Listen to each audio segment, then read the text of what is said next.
नमस्कार प्रेक्षको, मी दीपक भातुसे. रोकटोक मध्ये आपलं स्वागत.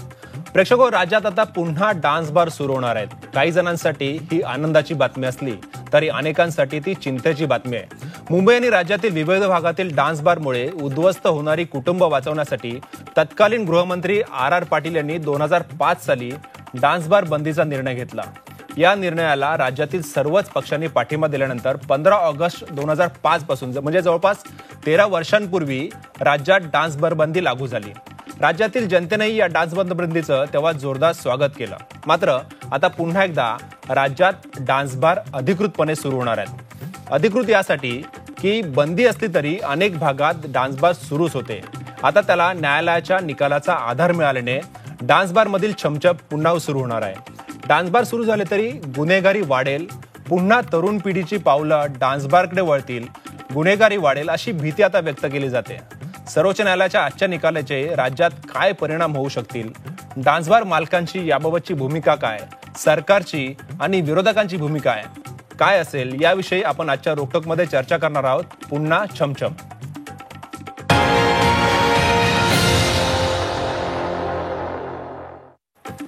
या विषयावर चर्चा करण्यासाठी आपल्यासोबत सांगलीवरून आहेत स्मिता पाटील. स्मिता पाटील या आर पाटील तत्कालीन गृहमंत्री यांच्या कन्या आहेत आणि त्यावेळी आर पाटलांनी अगदी धाडसाने हा निर्णय राज्यात राबवला होता. या निर्णयावर ते ठाम राहिले होते. स्मिता, तुझं स्वागत. आपल्यासोबत भाजपच्या महिला मोर्चाच्या प्रदेशाध्यक्षा माधवी नाईक ठाण्याहून आहेत. माधवीताई, तुमचंही स्वागत या कार्यक्रमामध्ये. राष्ट्रवादी काँग्रेसच्या प्रवक्त्या आणि आमदार विद्या चव्हाण या कार्यक्रमात आपल्यासोबत सहभागी झालेल्या आहेत. त्याचबरोबर या सगळ्या प्रकरणात सरकारची जी बाजू डान्स बार प्रकरणात न्यायालयामध्ये मांडली गेली ते सरकारी पक्षाचे वकील निशांत कातनेश्वरकर आपल्यासोबत दिल्लीवरून आहेत. कातनेश्वरजी, आपलंही स्वागत. आणि आपल्यासोबत आहेत प्रवीण अग्रवाल, बार मालकांची जी भूमिका आहे ती ते मांडणार आहेत. बार ओनर्स असोसिएशनचे ते सदस्य आहेत मुंबईत. प्रवीण अग्रवालजी, आपलंही स्वागत. आपण स्मितापासून सुरुवात करूया. स्मिता, तू त्यावेळेला सगळा आबांचा संघर्ष जवळून बघितला होता, कारण त्यावेळेला अनेकदा तू आबांबरोबर होतीस. आम्ही सुद्धा तो संघर्ष जवळून बघितला होता की कशा पद्धतीने आबा त्या निर्णयावर ठाम राहिले होते. आज सुप्रीम कोर्टाचा हा जो निकाल आलेला आहे, तुझी काय प्रतिक्रिया आहे?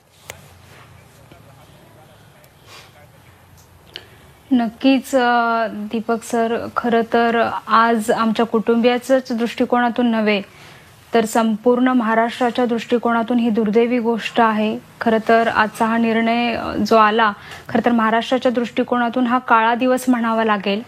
कारण त्यावेळेस मला आठवतंय की आबा महाराष्ट्राचे गृहमंत्री होते आणि आबांच्या हाताखाली वेगवेगळ्या केसेस होत होत्या. तर जवळजवळ 40% केसेस या अशा आल्या की त्याच्यामध्ये सावकारी कर्ज काढलं आणि त्या कर्जाच्या मिळणाऱ्या पैशात डान्स बारवरती उधळले. आणि त्याचबरोबर एका नवी मुंबईच्या मुलाने आईचा निर्घुण खून केला, तिचे दागिने घेतले आणि ते दागिने डान्स बारवरती उधळले. असे सगळे गोष्टी घडत असताना आबांचं मन व्यथित झालं आणि त्यावर त्यांनी निर्णय घ्यायचा ठरवलं की आपण डान्स बार बंदी करायची. खरं तर हा खूप मोठा धाडसी निर्णय होता आणि त्यावेळेस सगळ्याच पक्षांनी आबांना सपोर्ट केला आणि हा अतिशय चांगला निर्णय झाला. पण आबांच्या पश्चात आज डान्स बार परत चालू होत आहेत, ह्याचं खरंच खंत वाटतेय. आपल्यासोबत विरोधी पक्षाचे आमदार आणि राष्ट्रवादी काँग्रेसचे आमदार विद्या चव्हाण आहेत. विद्याताई, सरकारची भूमिका येईलच, पण विरोधकांची या संदर्भातली भूमिका काय आहे? सरकारने या प्रकरणात न्यायालयामध्ये योग्य बाजू मांडली नाही असा आरोप विरोधी पक्ष नेत्यांनी केलाय. नाही, हे अगदी बरोबर आहे की सरकारने ज्या समर्थपणे बाजू मांडायला हवी होती ती मांडलेली दिसत नाहीये. म्हणूनच असा निर्णय आपल्याला स्वीकारावा लागतोय. कारण आपण जर बघितलं तर आम्ही जेव्हा सीएम साहेबांना भेटायला गेलो होतो, म्हणजे नुसतंच राष्ट्रवादी म्हणून नाही तर डान्स बार विरोधी मंच, आम्ही सगळेजण सोशल वर्क करणारे अनेक लोक, अनेक संघटना मिळून आम्ही सीएम साहेबांकडे गेलो होतो आणि त्यांना सांगितलं होतं की आता हे डान्स बार जर चालू झाले तर पुन्हा फार म्हणजे खूप लोकांना त्रास होईल. तेव्हा सीएम साहेबांनी आश्वासन दिलं होतं. त्यांनी सांगितलं होतं मी पण स्वतः चांगला वकील आहे आणि हे कोर्टामध्ये कसं मांडायचं आणि ह्यांना इतक्या जाचकटी घातलेल्या आहेत की हे बार आता पुन्हा सुरूच होऊ शकणार नाही. पण त्याला चॅलेंज केलं सुप्रीम कोर्टामध्ये आणि सुप्रीम कोर्टामध्ये आपण आपली बाजू जी समर्थपणे मांडायला पाहिजे होती ती मांडलेली दिसत नाहीये. आणि त्याच्यामुळे हा निर्णय आपल्याकडे आलाय. अत्यंत दुर्दैवी निर्णय आहे. कोर्टाचा निकाल आपण स्वीकारला पाहिजे, त्याच्याबद्दल काही वाद नाहीये. परंतु हे जे निर्णय म्हणजे त्यावेळी साहेबांनी जो हा निर्णय घेतला होता तो खरोखर समाजाच्या दृष्टीने हिताचा होता. असं फक्त समाजाच्या दृष्टीने नाही तर बालबालांच्या दृष्टीने सुद्धा. कारण इथे आम्ही अनेक बाळला भेटी दिल्या होत्या त्यावेळेस आणि आम्ही जे बघितलं होतं ते दृश्य, तिथे मायनर मुलींना म्हणजे 12-13 वर्षापासून ते 17-18 वर्षाच्या मुलींपर्यंत सगळ्या मुली जास्ती तिथे आणल्या जात होत्या. त्यांचं लैंगिक शोषण होत होतं आणि हे सगळं जर थांबवायचं असेल तर मला असं वाटतं हे बार बंद होणं खूप महत्वाचं होतं त्या मुलींच्या दृष्टीने सुद्धा. परंतु आता जे काय निर्णय झालेला आहे त्याच्यामध्ये अशा प्रकारे सगळं खूप मोठ्या प्रमाणात वाढणार आहे. पनवेल पासून, नवी मुंबई पासून सातारा, सांगली पर्यंत जे मुलं शिक्षणासाठी बाहेर होते ते सगळे अनेक मुलं, त्यातले अनेक मुलं हे सर्रास डान्स बारवरती पैसे उधळताना आपल्याला दिसत होते. त्यामुळे हा निर्णय जो होता हा सगळ्या म्हणजे घरातल्या ज्या स्त्रिया होत्या, आई असेल, बहीण असेल, बायको असेल, या सगळ्यांना विद्याताई तुमचा मुद्दा लक्षात आलेला आहे. प्रामुख्याने न्यायालयामध्ये सरकारने बाजू भक्कमपणे मांडली नाही, त्यामुळे आज हा निर्णय समोर आलेला आहे. माधवी नाईक आपल्यासोबत आहेत, भाजपच्या महिला मोर्चाच्या प्रदेशाध्यक्षा. माधवीताई, तुम्ही या दोन्ही प्रतिक्रिया ऐकल्या. स्मिताने सांगितलं की हा महाराष्ट्राच्या दृष्टीने काळा दिवस आहे, तर विद्याताईंनी थेट सरकारवरच आरोप केलाय की सरकारने योग्य पद्धतीने बाजू मांडली नाही. काय प्रतिक्रिया तुमची?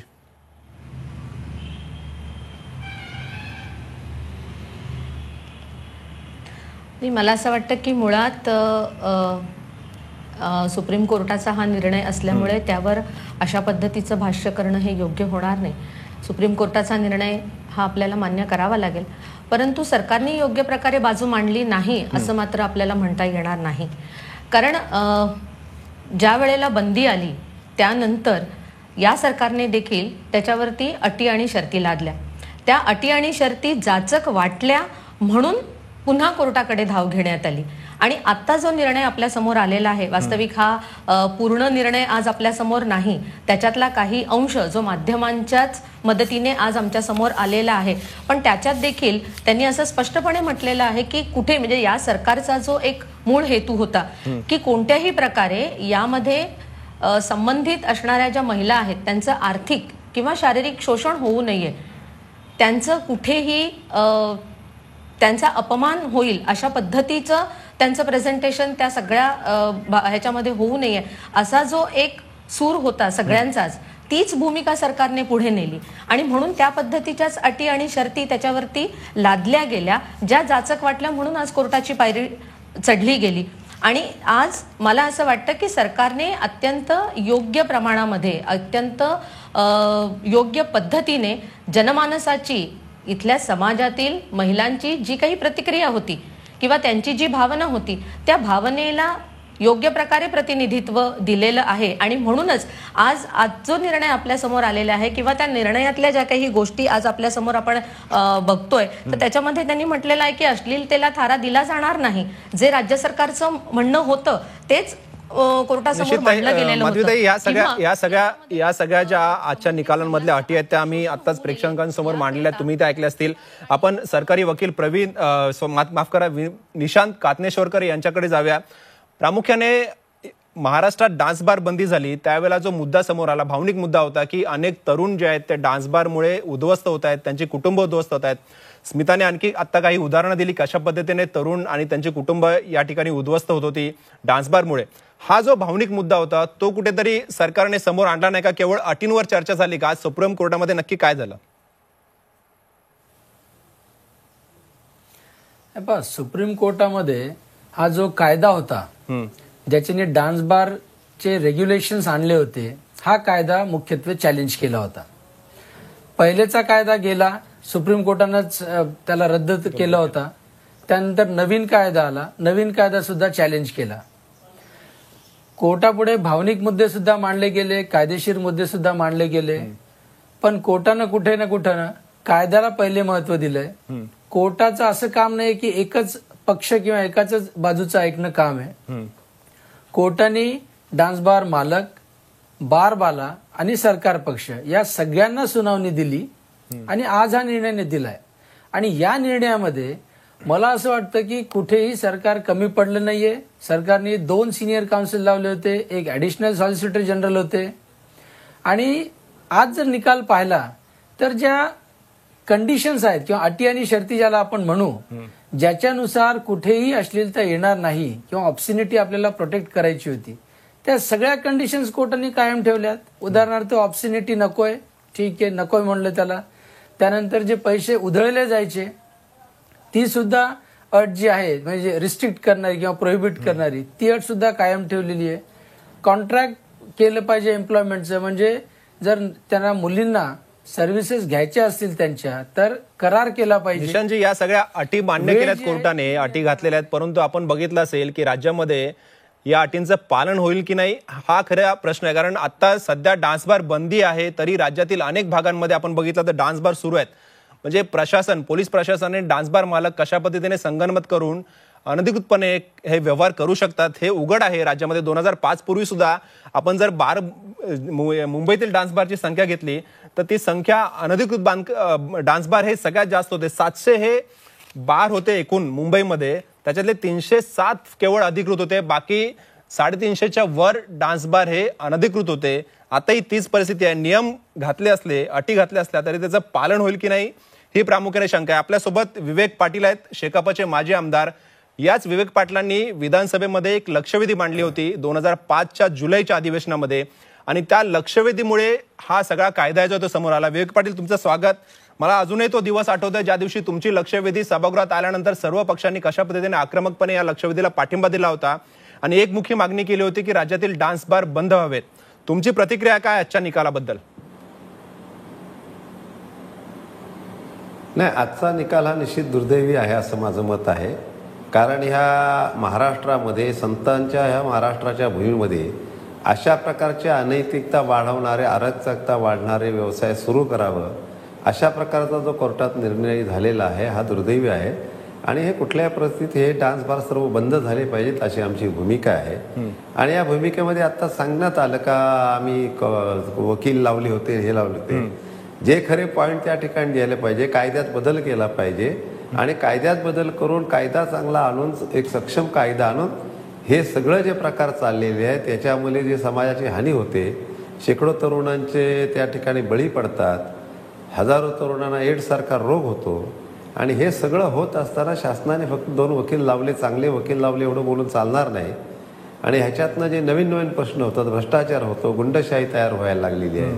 पनवेलच्या एका बारमध्ये एका रात्रीला 1-1 कोटी रुपयाचा त्या ठिकाणी व्यवहार होत असतो. आणि अशा या साऱ्या व्यवहारामध्ये हे संपूर्ण बंदच झालं पाहिजे अशी आमची निश्चितपणे मागणी आहे. निश्चित. आपण आता बार मालकांची या सगळ्या संदर्भात काय भूमिका आहे? प्रवीण अग्रवाल आहेत, बार ओनर्स असोसिएशनचे सदस्य. प्रवीणजी, तुम्ही ही सगळी चर्चा ऐकली असेल आणि सगळ्यांचंच मत आहे की डान्स बार पुन्हा सुरू नाही झाले पाहिजेत. यापूर्वी सुद्धा जेव्हा कायदा केला त्या कायद्याला तुम्ही आव्हान दिलं. गेले 13 वर्ष ही लढाई न्यायालयात सुरू होती आणि आज तुमचा आता बार सुरू करण्याचा मार्ग मोकळा झालेला आहे. अटी टाकल्यात हे मान्य आहे, परंतु या अटींचं पालन होतं की नाही हे जग जाहीर आहे. काय तुमची भूमिका आहे? देखिए, हम सुप्रीम कोर्ट के ऑर्डर्स का हम स्वागत करते हैं और हमारा मानना शुरू से ये था कि सरकार जितने भी स्टेक होल्डर्स हैं उनके साथ में बैठे, उनको बुलाए और इसको किस ढंग से तरीके से इसको चला सके, इसको उसके हिसाब से कायदा कानून बना करके और हम लोग इसका स्ट्रिक्ट पालन, जितने भी बार ओनर्स हैं, जितनी भी लड़कियां हैं, जैसे आज सुप्रीम कोर्ट ने आदेश दिया है कि अश्लीलता के बारे में, तो हम लोग शुरू से ये कहते हैं कि अश्लीलता के बारे में आप उसको डिफाइन करिए. आप खाली एक ऐसे ब्लैंकेट ऑर्डर मत दीजिए अश्लीलता के ऊपर से. आप पुलिस को भी आदेश दीजिए, आप बार ओनर्स को बताइए कि क्या अश्लील है, क्या अश्लील नहीं है. वो चीज नहीं होगी, ये हम शुरू से कहते हुए आए हैं. आज से नहीं, हम जमाने से जब 2005 में भी बैन किया था तभी हम इस बात को कह रहे थे. आप कायदा जो है ऐसा बनाइए कि सबके लिए बराबर से सब उसको फॉलो कर सके.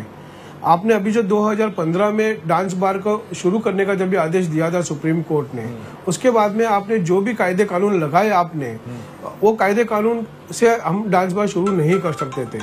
इसमें हजारों लाखों लड़कियों का रोजी रोटी का सवाल था और सिर्फ लड़कियों का नहीं, बाकी और भी जो हमारे जेन स्टाफ है, मेल स्टाफ है, सभी के रोजी रोटी का सवाल था इसके अंदर.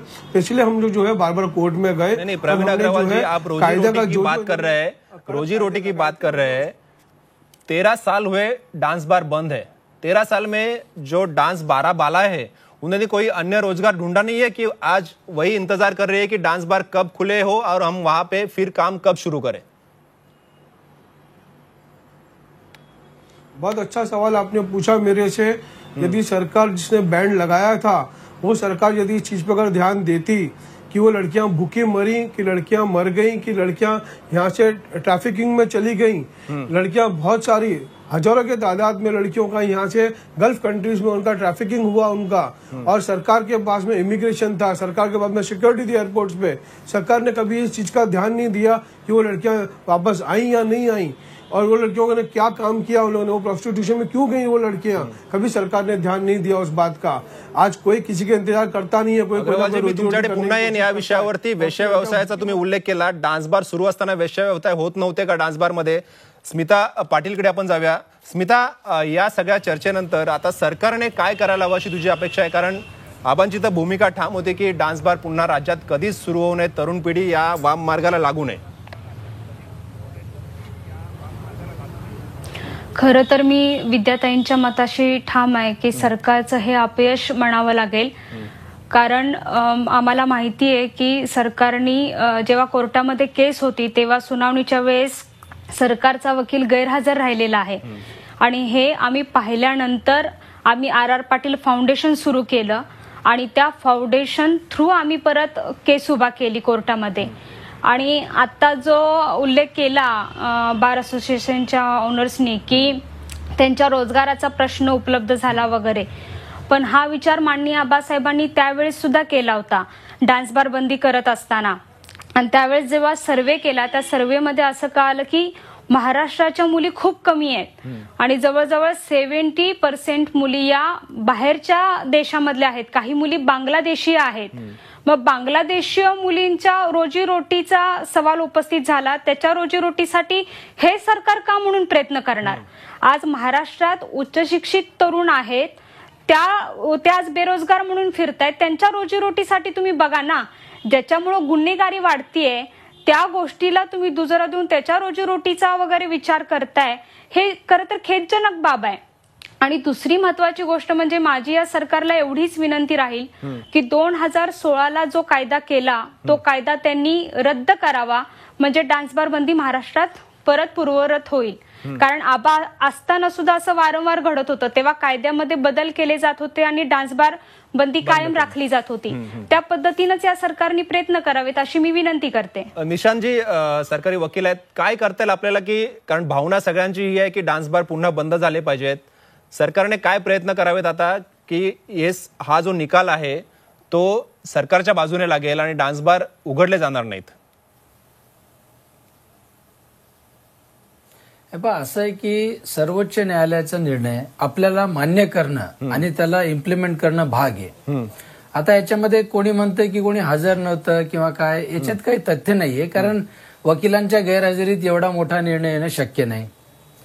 पहिलेचा कायदा सबशेल गेला होता, तरीही महाराष्ट्र सरकारने नवीन कायदा आणला आणि इतक्या त्याच्या जाचक आहेत, म्हणजे आजही इम्प्लिमेंट करणं म्हणजे डान्स बार ओनर्सला तेवढं सहशक्य नाहीये।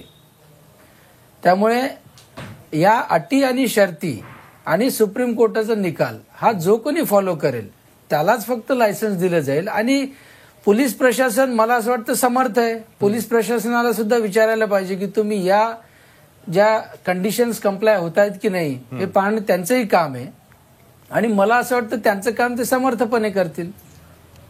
निशांतजी, महाराष्ट्रातल्या जनतेने बघितलं की पोलीस डान्स बार संदर्भात किती समर्थपणे काम करतात। 2005 साली जेव्हा डान्स बार सुरू होते तेव्हा किती अनधिकृत धंदे सुरू राहायचे डान्स बार मध्ये, पोलिसांच्या संरक्षणात हे राज्याने बघितलेलं आहे। आपण ब्रेक नंतर ही चर्चा सुरू ठेवणार आहोत। विवेक पाटलांना बोलायचं आहे। विवेक पाटील, मी तुमच्याकडे येतो ब्रेक नंतर, एक छोटासा ब्रेक घेऊ आणि पुन्हा परतूया।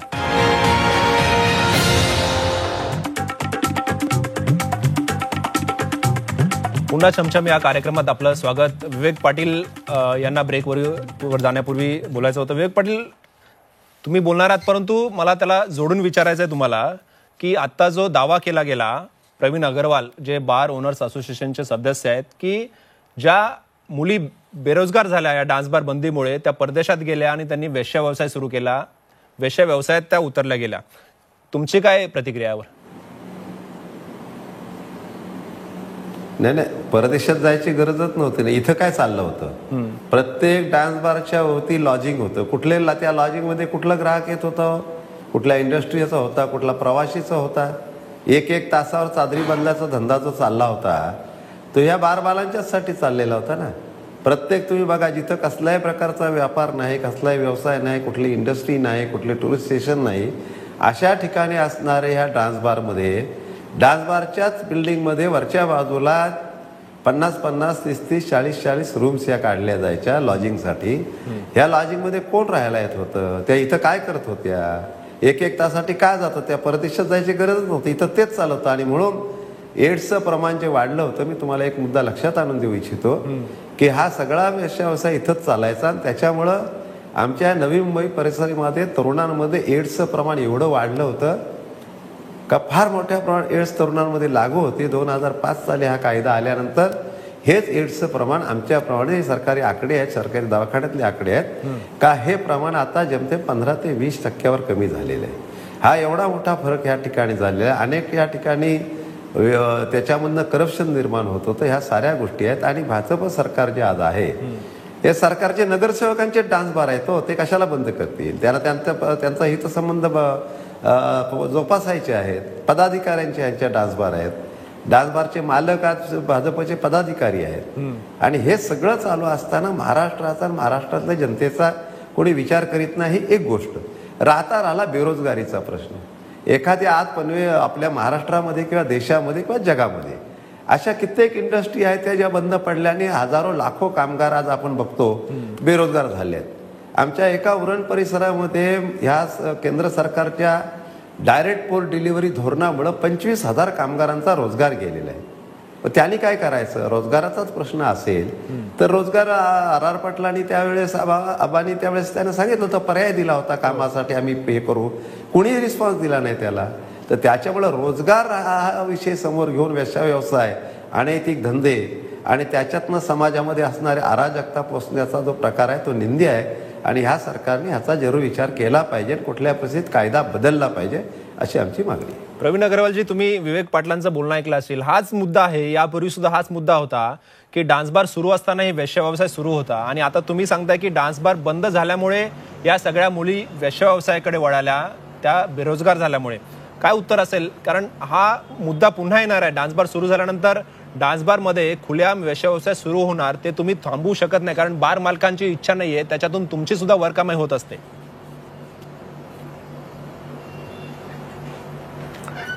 देखिए, ऐसा है कि यदि हमने देखा है कि पॉलिटिशियंस भी बहुत सारे उनके ऊपर केसेस चले हुए हैं, वो पॉलिटिशियंस के ऊपर भी करप्शन के चार्जेस लगे हैं. तो इसका ये मतलब नहीं है कि पूरी जो है पॉलिटिकल सिस्टम ही खराब है, सभी करप्ट है, ऐसा नहीं है. कुछ लोगों ने किया होगा वैसा वैसा, हम भी मानते थे. हमने आर पाटिल साहब जी को हमने भी कहा था कि इन पॉकेट्स में यहाँ पे वैसा व्यवस्था चलता है. हमने बाकायदा लिस्ट दी थी हमने उनको, उनके ऊपर कार्रवाई करनी चाहिए थी, उनके ऊपर कार्रवाई करके उनको बंद कराना चाहिए था. मैं विवेक पाटिल जी के साथ में मैं सहमत हूँ मैं कुछ बातों से. ऐसा नहीं है कि मैं उसको नकारूंगा क्योंकि मैं इस इंडस्ट्री से हूँ इसलिए. लेकिन सरकार को और जो है पुलिस प्रशासन को, उनको एकदम स्ट्रिक्ट कार्रवाई उनके ऊपर करके उनको बंद कराना चाहिए था. ये ना कि तुम सभी को बंद करा दो. नाही, अग्रवालजी, 2005 पूर्वी मुंबईमध्ये 300च्या वर जे डान्स बार अनधिकृतपणे सुरू होते ते बंद करण्यासंदर्भात तुम्ही काय प्रयत्न केलेत? कारण तुम्ही जर म्हणताय की तुम्ही अधिकृत जे बार चालवताय तिथे काही असे प्रकार घडत नव्हते, अनधिकृत संदर्भात तुम्ही काय शाश्वती देणार आहात का? कारण सध्या अजूनही डान्स बार सुरू आहे, त्या संदर्भात तुम्ही काय बोलणार? ऐसा है, 1250 बार थे जिस समय 2005 में डांस बार्स के ऊपर बंदी लेकर आए थे. और डांस बार्स के वो इलीगल नहीं थे, उनका जो लाइसेंसेस थे वो कोर्ट से पेंडिंग थे, स्टे ऑर्डर पे चला रहे थे वो लोग. तो कोई इलीगल बार्स नहीं बोले जाएंगे उनको. सरकार ने बोला था कि 350 बार जो है उनके पास में लाइसेंसेस हैं. सरकार ने बाकी बार्स को लाइसेंस नहीं दिया था, तो कोर्ट से स्टे लेकर के बार्स चलाए गए थे. तो इलीगल बार्स नहीं बोले जाते उनको. माधवी नाईककडे आपण जाऊया. माधवीताई, सरकारवर दबाव आणण्याचा प्रयत्न तुम्ही करणार का? कारण याच्यात आपण बघितलं की डान्स बार सुरू झाले तर थेट कुटुंबावर परिणाम होतो, कुटुंबात महिला जी असते तिच्यावर परिणाम होतो.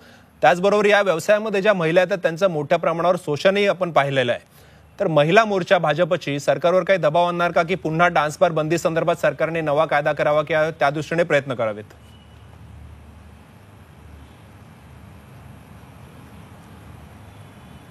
मला वाटतं मुळातच सरकारकडनं या बाबतीमध्ये नियंत्रण, डान्स बारवरती नियंत्रण करण्याकरताची कठोर कारवाई सुरू झालेलीच आहे, ती सुरूच होती. पण यापुढे देखील सरकारचं या बाबतीमध्ये आज माझं माननीय रणजित पाटील साहेबांशी देखील बोलणं झालं आणि त्याच्यामध्ये सरकारची याबाबतची भूमिका अत्यंत ठाम आणि ठोस आहे की समाजामध्ये कोणत्याही अनिष्ट गोष्टींचा पायंडा पडू नये याकरता सरकार पूर्णपणे खबरदारी घेणार आहे. कायदा जरी सुप्रीम कोर्टाने आता जे निर्देश दिलेले आहेत ते जरी आपल्याला आता अमान्य करता येण्यासारखे नसले तरी देखील एकूण समाजाची जी भूमिका आहे, समाजाचं जे आरोग्य आहे आणि एकूणच इथल्या महिलांची जी भूमिका आहे, जी भावना आहे आणि त्यांचा या बाबतीमध्ये जी एक संवेदनशीलतेने त्यांनी जो हा विचार मांडलेला आहे त्याच्या सोबत हे सरकार आहे आणि कोणत्याही प्रकाराने अशा पद्धतीने डान्स बार पुन्हा महाराष्ट्रामध्ये सुरू होणार नाही ही सरकारची भूमिका आहे. सरकारची निश्चित मानसिकता आहे, कारण आम्ही बघितलं सध्या 2005 पासून राज्यामध्ये डान्स बार बंद असले तरी अनेक ठिकाणी कायदेशीर बंद आहेत, परंतु अनधिकृतपणे अनेक ठिकाणी आजही डान्स बार सुरू आहेत. आपण अगदी नवी मुंबई मीरा भाईंदर परिसरात गेलात तर या ठिकाणी आपल्याला आजही डान्स बार सुरू दिसतात.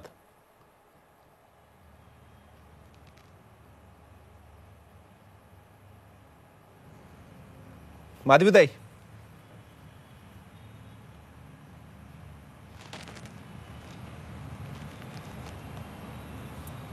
आवाज पोहोचत नाहीये. आपण विद्या चव्हाण यांच्याकडे जाऊया. विद्याताई, महिलांचा शोषणाचा जो विषय आहे त्या विषयावरून सरकार खरोखर या प्रकरणात गंभीर आहे का? कारण जे बंदी आहे त्या बंदी काळात सुद्धा आपल्याला राज्यामध्ये डान्स बार सुरू असलेले दिसत आहेत आणि गृह खातं त्याच्यावर काही कारवाई करताना दिसत नाहीये.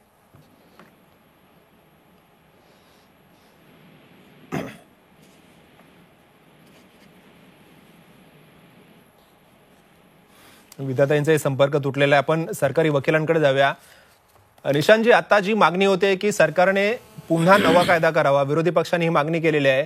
धनंजय मुंडेंनी प्रतिक्रिया देताना म्हटलेलं आहे की सरकारने या प्रकरणात योग्य पद्धतीने हा खटला लढवला नाही, परंतु आता सरकारने नवीन कायदा करावा, आम्ही या कायद्याला एकमताने पाठिंबा देऊ. यापूर्वीचा सुद्धा कायदा अशाच पद्धतीने महाराष्ट्रामध्ये एकमताने संमत झाला होता. आता पुन्हा एकदा नवा कायदा करण्याचा मार्ग सरकारसमोर आहे का?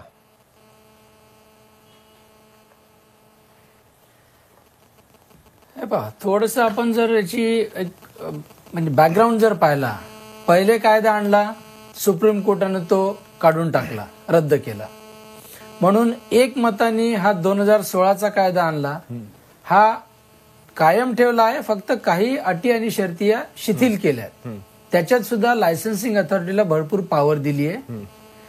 आता जर नवीन कायदा आणायचा असेल, सरकार आणू शकेल, पण पुन्हा हेच एक चक्र सुरू राहील की डान्स बार ओनर्स पुन्हा सुप्रीम कोर्टामध्ये येतील आणि काहीतरी कारण काढून चॅलेंज करतील.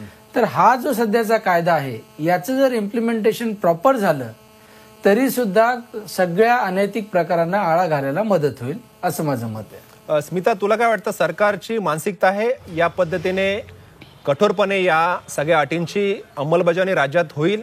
कारण यापूर्वी ती होताना आपल्याला दिसलेली नाहीये. खरं तर दीपक सर, आपलं मत बरोबर आहे की यापूर्वी सुद्धा आपल्याला होताना दिसलेलं नाही आणि इथून पुढेही दिसेल असं मला वाटत नाहीये. खरं तर आमच्या कुटुंबियाची पहिली हीच भूमिका होती की डान्स बार बंदी असायला पाहिजे आणि इथून पुढेही तीच भूमिका राहील की डान्स बार बंदी कायम राहिली पाहिजे. आणि जे काही आता सांगितल्याने शिथिल केल्या काही गोष्टी, आता खरं तर अश्लीलतेचा विषय आहे. एकतर सीसीटीव्ही रद्द केला, आतमध्ये सीसीटीव्ही नाही लावतायत. एकतर टीप द्यायला सांगितली, पण ती आत पैसे टीप म्हणून दिले जातात का उधळले जातात हे कोण बघणार? आणि दुसरी गोष्ट, सीसीटीव्ही असल्याशिवाय आत नक्की काय चाललंय हे कसं कळणार? कारण दारूसाठी परमिशन दिलेली आहे तिथं, त्यामुळे दारू पिल्यानंतर तो व्यक्ती होशमध्ये आहे किंवा नाही ह्या सगळ्याच गोष्टी आल्या आणि होशमध्ये नसताना जर त्याच्याकडून एखादा प्रकार एखाद्या महिलेसोबत झाला तर त्याला जबाबदार कोण असणार? ह्याही गोष्टी आहेत. दुसरी गोष्ट, शाळेपासून जवळच्या आवारात डान्स बार सुरू करण्यासाठी परमिशन दिली. ह्या सगळ्याच गोष्टी विचार करायला लावणार आहेत. खरं तर सुप्रीम कोर्टाचा निर्णय हा सर्वोच्च निर्णय आहे, पण माझी अशी विनंती राहील की राज्य सरकारने हा समाजहित उपयोगी निर्णय आहे, हा केवळ वैयक्तिक RR पाटील साहेबांचा निर्णय नव्हता किंवा ही लक्षवेधी ज्या आपल्या विवेक पाटील सरांनी मांडलेली होती त्यांचा निर्णय नव्हता, तर ह्या दोघांनी सुद्धा ही गोष्ट करत असताना हा समाज उपयोगी निर्णय आहे, समाज हितोपयोगी असल्या कारणाने त्यांनी हा निर्णय घेतला होता.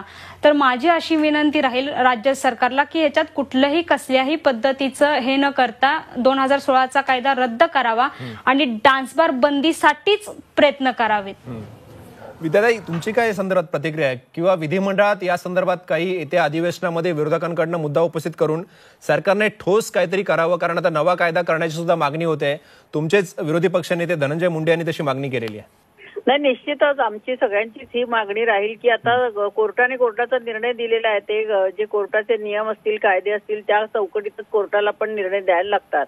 परंतु नवीन कायदा आपल्याला करता येईल ना, कारण केंद्रामध्ये सुद्धा भाजप सरकार आहे, इथे पण भाजप सरकार आहे.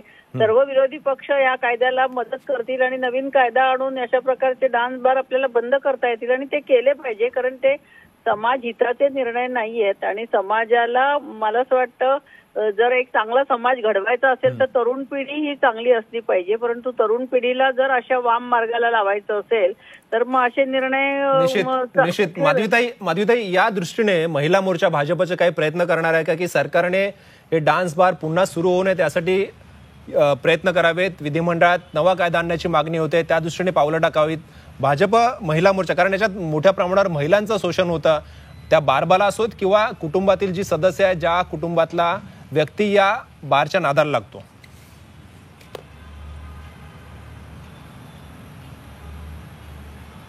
निश्चितपणे मी मगाशी म्हटलं त्याप्रमाणे हा एकूणच सामाजिक आरोग्याचा आणि अत्यंत चांगल्या पद्धतीची समाजामध्ये व्यवस्था असण्याचा हा प्रश्न आहे.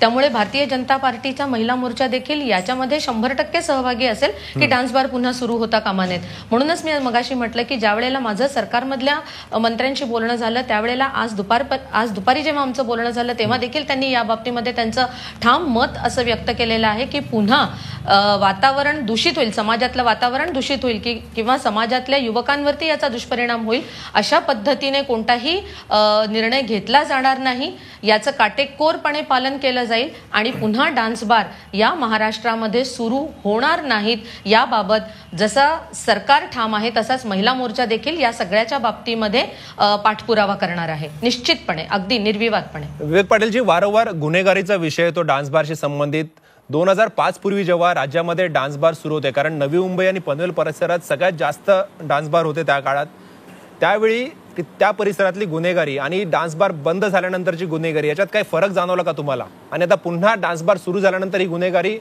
त्याच्यात वाढ होईल की काय, कशा पद्धतीने हा फरक असेल?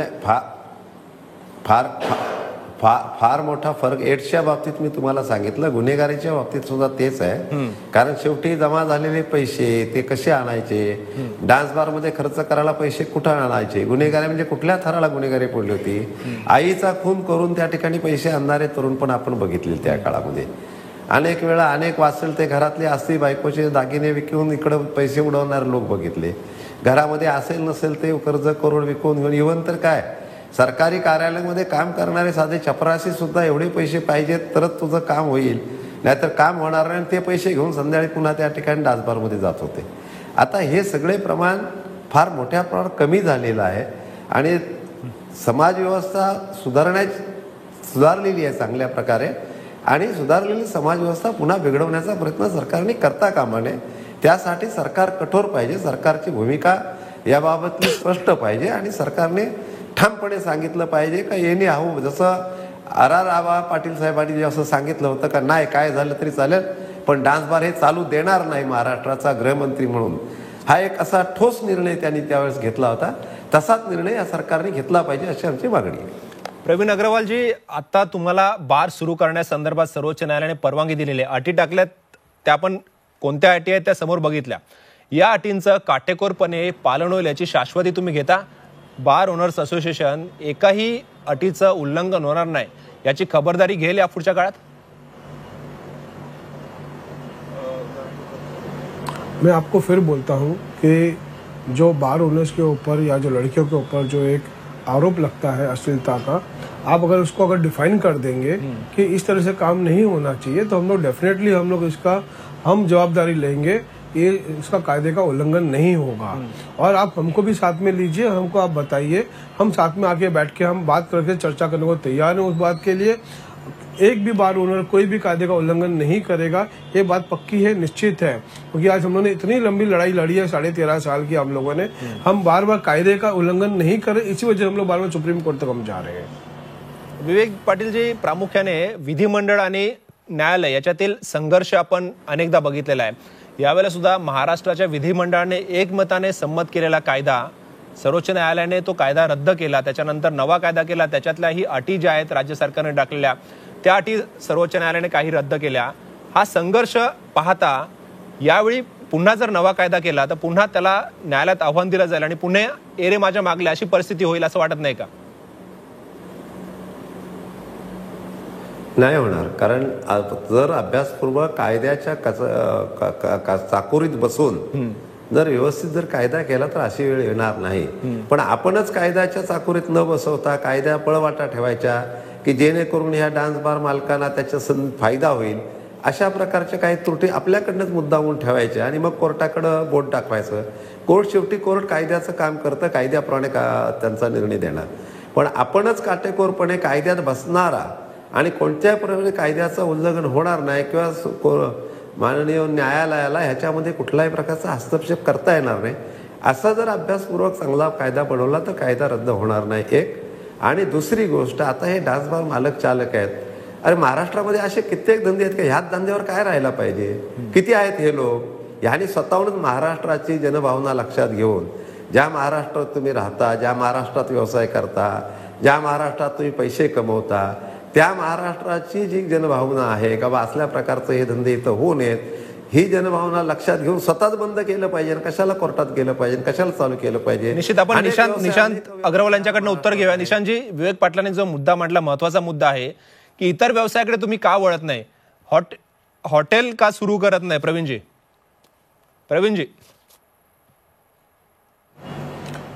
ये होटल ही है, ये अच्छा रेस्टोरेंट एंड बार, डान्स काढून टाका ना त्याच्यातून, केवळ हॉटेल म्हणून सुरू करा ना, तो व्यवसाय तुम्हाला सुरू करतात नाही का? महाराष्ट्राची जर जनभावना आहे की डान्स बार पुन्हा आता सध्या डान्स नाही, आता सध्या डान्स नाहीच आहे आता, पण तुम्ही भांडताय त्याच्यासाठीच ना, डान्स सुरू व्हावे म्हणून न्यायालयापर्यंत तुम्ही त्याच्यासाठीच गेला, डान्स सुरू व्हावे म्हणून न्यायालयात गेला। It was a legitimate business, नहीं तो it is a legitimate business, government issues licences और हम लोग लाइसेंस के तहत पे हम लोग बिजनेस करते हैं उसको। जी माझा प्रश्न है, मेरा ये सवाल है कि महाराष्ट्र की भावना है, महाराष्ट्र की भावना है कि डांस बार शुरू नहीं होने चाहिए, तो आप अलग व्यवसाय क्यों नहीं करते, सिर्फ होटल क्यों नहीं शुरू करते, उसमें से डांस निकाल दो, आप डांस को इंसिस्ट क्यों कर रहे हैं बार बार डांस पर? पूरे महाराष्ट्र की भावना ऐसी हो सकती है, ऐसा जरूरी नहीं है, क्योंकि यहाँ पे जो डिसीजन लिया गया है, मुझे ऐसा लगता है कहीं ना कहीं ये पॉलिटिकली मोटिवेटेड डिसीजन है। तो ऐसा नहीं है कि पूरे महाराष्ट्र की ये भावना है, क्योंकि विधिमंडल में जब ये विषय आया था, विधिमंडल में असेंबली में जब ये विषय आया था, तो सभी पार्टी के एमएलए एक साथ इसके पीछे खड़े हुए थे कि डांस बार बंद होने चाहिए। लोगों ने भी इसका स्वागत किया था। आप कैसे कह सकते हैं कि महाराष्ट्र की भावना नहीं है?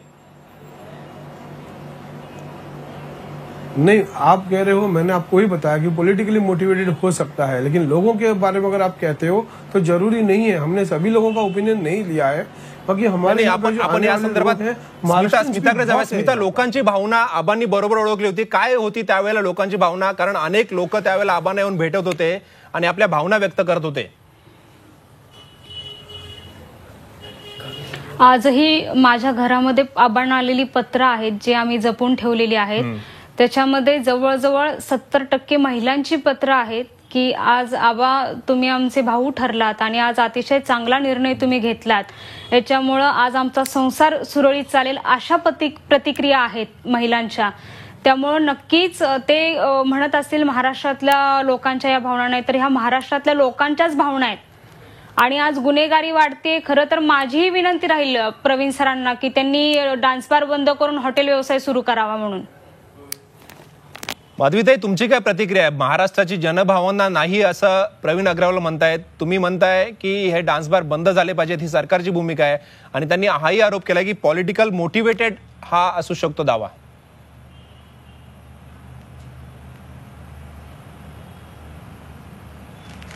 मला असं वाटतं की सरकारने ज्या प्रकारे आपली बाजू मांडलेली आहे, अत्यंत भक्कमपणे बाजू मांडली सरकारने कोर्टाच्या समोर, आणि याचा परिणाम आपल्याला दिसतो की आज जो काही एक निर्णयाचा अंश आपल्या समोर आलेला आहे त्याच्यामध्ये कोर्टासमोर जे प्रतिपादन केलं होतं सरकारच्या माध्यमातून आणि त्याच्यामध्ये ज्या अटी आणि शर्ती घातल्या होत्या 2016ला, त्याच्यातल्या सगळ्याच अटी जवळपास मान्य केल्या गेलेल्या आहेत. सरकारने त्याला न्यायालयाने त्याला पुष्टी दिलेली आहे.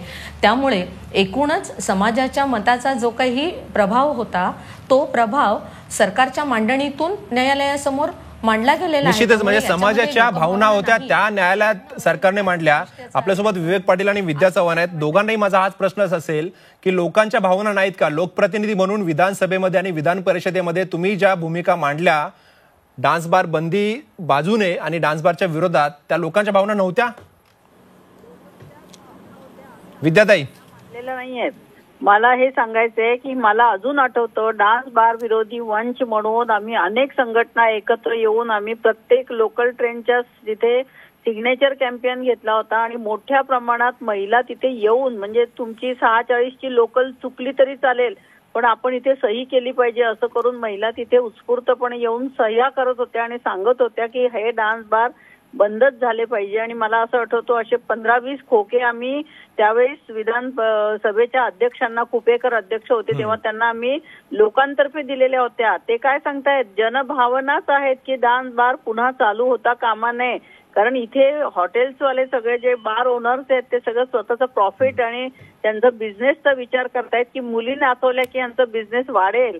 आमचं असं काही स्वार्थ नाही, उद्दिष्ट नाही. आमचं एवढंच म्हणणं आहे की तरुण पिढी बर्बाद करते. निश्चितच. विवेक पाटील, थोडक्यात या संदर्भात तुम्ही सुद्धा तुमची प्रतिक्रिया द्या. काय विवेक अग्रवाल यांच्या दाव्याला तुमचं उत्तर असेल?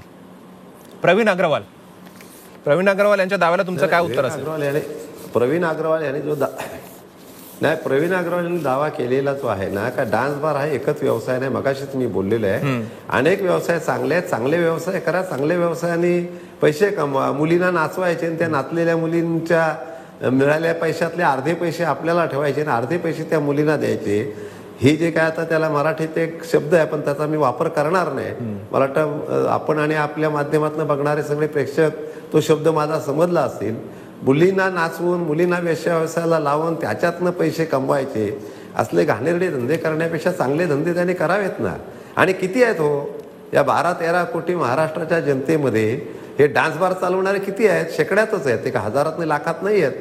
त्याने दुसरा व्यवसाय करावा ना. का महाराष्ट्राच्या परंपरेला दाग लावण्याचं काम हे करतात? आणि हे दाग लावायचं काम करणार असेल तर सरकारने यांच्यावर नुसती बंधनं आणून चालणार नाही, तर हा व्यवसाय टोटल बंद केला पाहिजे. प्रवीणजी, प्रत्येकाची भावना इथे चर्चेमध्ये सहभागी असलेल्या प्रत्येकाने हीच भावना मांडली आहे की डान्स बार बंद झाले पाहिजे. तुम्ही वेगळा व्यवसाय का निवडत नाही? गेले 13 वर्ष तुम्ही केवळ डान्स बार सुरू होण्यासाठी झगडताय. या 13 वर्षात तुम्हाला इतर व्यवसाय सुरू करून या मुली ज्या आहेत त्या डान्स बारवर अवलंबून होत्या, त्यांना जर वेगळा व्यवसाय सुरू करून नोकऱ्या दिल्या असत्या तर त्या व्यवसायाला लागल्या नसत्या. ह्या जबाबदारी तुमची नाहीये का?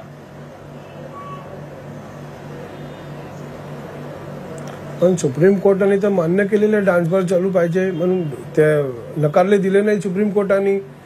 सुप्रीम कोर्ट बोलले आहेत काय प्रॉब्लेम नाहीये डान्स बार मध्ये, तुम्ही कायदा काढा, तुम्ही कायदा ठेवा तुम्ही आणि कायद्याच्या हिशोबाने चालू द्या त्यांना. नाही पण लोकांच्या भावना तुम्हाला विचारतच घ्यायच्या नाहीत का? महाराष्ट्रातल्या लोकांच्या भावना तुम्हाला विचारतच घ्यायच्या नाहीयेत का? आता भरपूर एनजीओ आमचा पाठिंबा होता, ते लोक त्यांनी सपोर्ट दिलेला आहे डान्स बार साठी. त्या एनजीओ कुठल्या होत्या आणि किती लोक होते त्या एनजीओशी संबंधित? इथे लोकांनी रेल्वे स्टेशनला उभं राहून लाखो सह्या जमा केलेल्या आहेत आणि तुम्ही काही एनजीओची उदाहरणं देताय. त्या एनजीओ सुद्धा त्यांनी सुद्धा सिग्नेचर्स घेतलेली आहे. त्यांनी सुद्धा तुम्ही त्या सरकारला जमा केल्या? बाहेर त्यांनी घेतलेली आहे, भरपूर स्टेशन जवळ त्यांनी घेतलेली आहे. तुम्ही सरकारला जमा केल्या त्या सह्या? एक सेपरेट आपले हे काय म्हणतात रिटायर्ड जज हायकोर्टाचे त्यांच्याकडे आम्ही जमा केलेले आहेत त्यांच्याकडे. त्यांची इन्क्वायरी निशांतजी, शेवटचा प्रश्न तुम्हाला. निशांतजी, या चर्चेचा शेवट करताना सरकारने यापुढे ही सगळी जनभावना लक्षात घेऊन काय करायला हवं असं वाटतं? काय न्यायालयीन मार्ग असू शकतो? न्यायालयीन मार्ग म्हणजे आता सध्या उरतो एकच, तो म्हणजे या कायद्याचं पालन. या कायद्याचं जर पालन योग्य प्रकारे झालं, सगळ्या अटी आणि शर्ती जर व्यवस्थित फॉलो केल्या गेल्या, तर कुठेही काहीही अनैतिकता होणार नाही असं मला वाटतं. त्यामुळे पोलीस प्रशासन आणि जे कोणती लायसन्सिंग अथॉरिटी आहे त्यांनी आपलं काम चोखपणे करणं गरजेचं आहे. धन्यवाद. तुम्ही सगळे या चर्चेत सहभागी झालात त्याबद्दल. प्रेक्षको, 2005 ते 2018 13 वर्ष महाराष्ट्रात डान्स बार बंद होते. वारंवार बार मालक जे आहेत ते हे डान्स बार सुरू व्हावेत म्हणून न्यायालयात गेले. न्यायालयानेही अनेकदा अटी टाकून ते सुरू करण्यासंदर्भात निर्देश दिले, परंतु सरकारने त्यातही मार्ग काढत हे डान्स बार सुरू होणार नाहीत असे प्रयत्न केले. आता पुन्हा एकदा सर्वोच्च न्यायालयाने मार्ग मोकळा केलेला आहे. राज्यात पुन्हा छमछम सुरू होणार आहे, परंतु यातून जी पिढी बर्बाद होणार आहे, तरुण पिढी जी या डान्स बारकडे पुन्हा वळेल, डान्स बार सुरू झाल्यानंतर त्याच्यातून वाढणारी गुन्हेगारी, महिलांचं शोषण, असे अनेक प्रश्न आता राज्यासमोर उभे राहणार आहेत.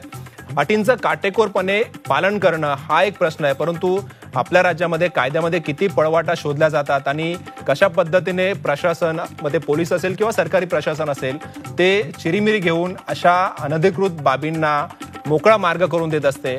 या प्रकरणातही तेच होण्याची शक्यता आहे. डान्स बार सुरू झाल्यानंतर अटींचं पालन झालं नाही तरी पोलीस शांत बसतील आणि डान्स बार अनधिकृतपणे अटींचं पालन न करता राजरोसपणे सुरू राहतील आणि महाराष्ट्रातील तरुण पिढी पुन्हा एकदा वाम मार्गाला लागण्याची त्याच्यातून शक्यता आहे. रोकटोकमध्ये आज इथेच थांबण्याची वेळ झालेली आहे. ताज्या बातम्यांसाठी तुम्ही पाहता झी 24 तास. रहा एक पाऊल पुढे.